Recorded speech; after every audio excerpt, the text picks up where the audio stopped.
Hey guys, what's going on? This is BBZ with BBZ Staking, and today we've got something new, a little different.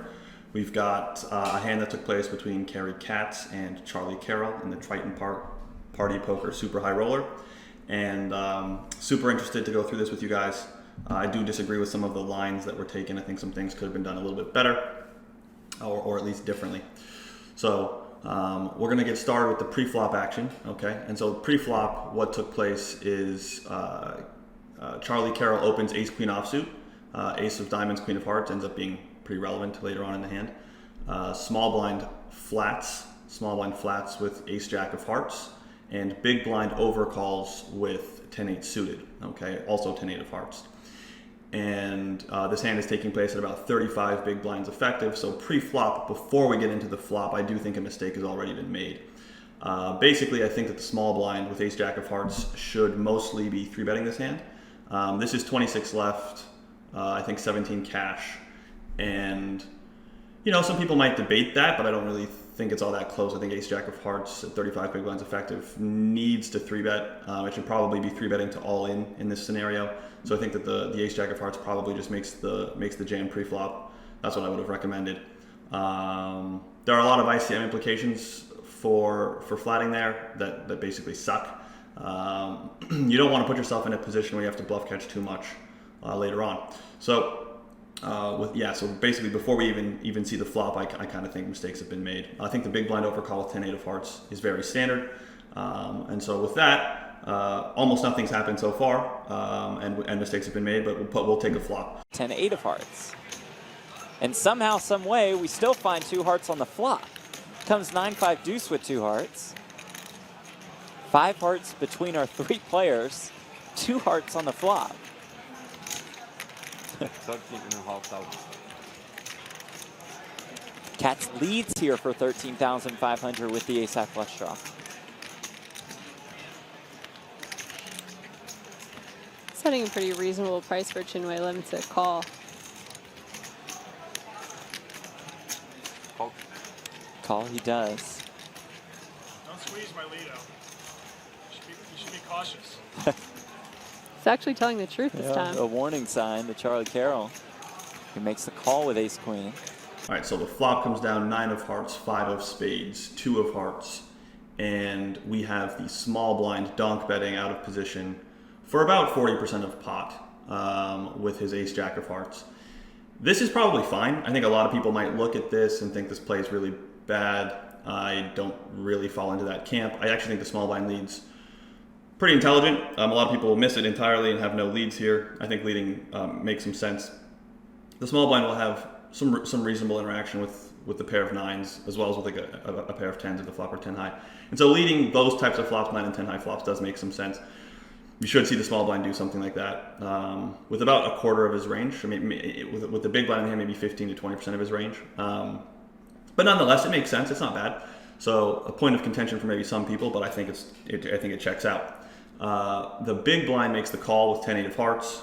Totally standard. You can make arguments around potentially raising, but for sure, the high frequency play is going to be to just call. And the in position player, Carrel, does make the overcall with ace of diamonds, queen of hearts. Maybe that's debatable, but he's got to call a lot still. And this is not a bad way to do it, and I think this is totally reasonable. So the flop play so far checks out. And with that, we can take a look at the turn. King of diamonds comes on the turn. Check. No help to anybody.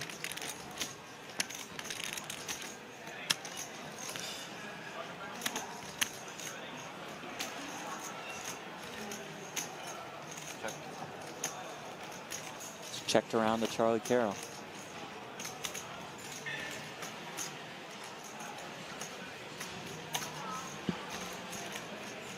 Charlie's the most likely to have a king in his hand, having raised pre-flop, so maybe it's a good time for him to stab at it.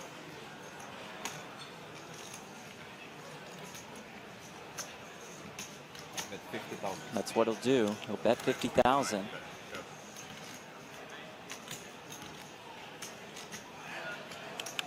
Cary's just in such a gross spot with a hand with so much equity. especially if Chinwei Lim folds out. Katz has a lot more equity than it looks like right now. Just kind of gross. Yeah. Tricky situation for Katz.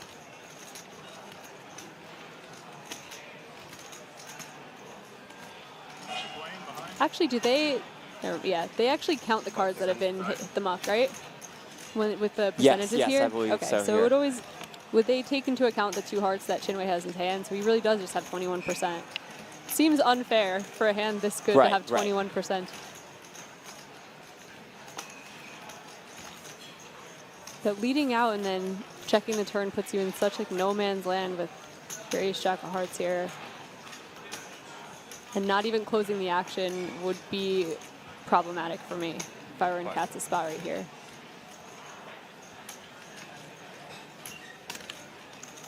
Time extension used.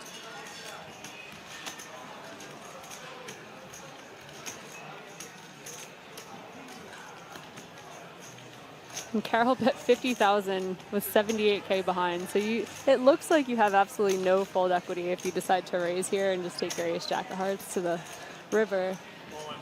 Wow. There's the shove from Cary Katz. No fear. Wow. Nice hand indeed. Shows the ace jack of hearts. The turn is the king of diamonds, and this is where things get a little bit more interesting. So we start off with 2 pretty standard lines. The small blind checks with the ace jack of hearts, absolutely fine and totally reasonable. The big blind also elects to check, again, absolutely fine and totally reasonable. And then Carrel chooses to bet, which I think is once again pretty reasonable. The part that I think I would disagree with is the bet sizing choice that he made. The reason I disagree with the bet sizing choice is because typically in these situations with the type of range Carrel is likely to have, sets, maybe a hand like pocket aces or ace king, and really some strong hands for value betting king X of hearts, you're going to want to size in a way that reflects the strength of that range and tries to get even fractions in on each street. So the bet size on the turn in the river should be somewhat similar with the way that, as a fraction of the pot, with the way that Carrel sized the turn, after getting called, he's only going to have about 40% left on the river, which will make it really difficult to extract folds. It's not the way that you want to size your bets to try to maximize EV with the nuts, and in my opinion, just doesn't make a lot of sense. So I think that the bet sizing on the turn from Carrel leaves something to be desired. I think he could have sized it smaller. I think maybe he could jam some hands. I don't think this hand necessarily wants to do that. So I think that the sizing choice should have been smaller on the turn from Carrel. Carrel does choose to bet 50 into 75. And, we're left with Katz to decide what to do. And so Katz, hums and haws, I suppose, takes some time, throws in the card to get the extra couple seconds, and then chooses to jam.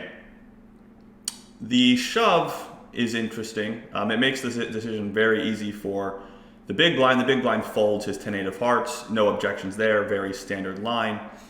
And, when we think about the decision to shove, in my opinion, it doesn't make a lot of sense with this hand. In the way that the action plays out, it's the perfect answer because Carrel folds dominating equity here. So, congrats to Katz with that shove. But when you think more broadly about the range that Carrel is likely to have, something stands out pretty quickly. No better hand, with the exception of what happened. No better hand is really going to fold, or very, very few better hands are likely to fold. And no worse hand is really going to call. You block all of the combo draws with the jack of hearts. And if Carrel is value betting to this sizing on the turn, he's likely to call a shove, given that he only has 78K left. So I don't think shoving makes much sense. I think calling is going to be a much more effective line. You might be concerned about the big blind when you call, but I don't think that's realistic because I think the big blind's equity, all of that middling equity that he has, hands like 10-8 of hearts, hands like 5-6, those hands are going to massively underperform once the action plays out like this. Carrel betting quite large in position and Katz cold calling. So I don't think that you have to worry too much about the big blind overcalling and creating problems for you. So I think that in this instance, Katz should have called more likely than not with the ace-jack of hearts, and that's the action that I would have recommended. As it turns out, shoving the ace-jack of hearts was literally the best answer because, again, Carrel does have the ace-queen with the queen of hearts, and he does fold. So the action that took place was very different from what I would have recommended to either player. Again, Carrel should have probably sized down. Katz probably should have called. And the player who folded took probably the most reasonable line throughout the hand across all streets. So thanks very much for checking this out. I hope you guys subscribe to the YouTube channel by clicking the subscribe button below, and check out our website on BBZstaking.com for more hand analysis and the other video products that we have available. Thanks guys for checking this out. I'll talk to you later. Bye-bye.